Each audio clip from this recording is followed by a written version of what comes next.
minsan, ang namimiss ko kasi namimiss ko sa pagiging estudyante.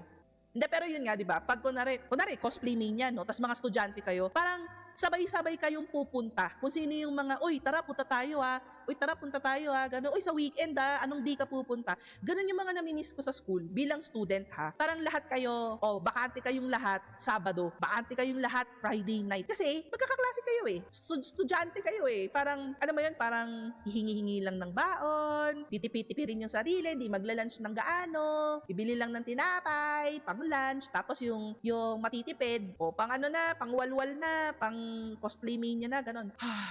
Parang iba kasi talaga no, kapag estudyante ka versus manggagawang Pilipino ka na ngayon. Kahit ba sabihin mong work from home ka, RTO, or kung ano man, ang pinoproblema mo lang kasi is papasok ka sa school, papasaba ko. Kasi kahit nagle-lesson, hindi ka naman nakikinig, nakikipagchismisan ka lang. Tapos parang magkakaram ka na lang pag malapit na yung exam, o kaya pag may biglang quiz. Alam mo yun, may mabiglang seat work. Yun lang problema mo. O kaya may kita mo, nandiyan si crush sa kabilang classroom. Kilig.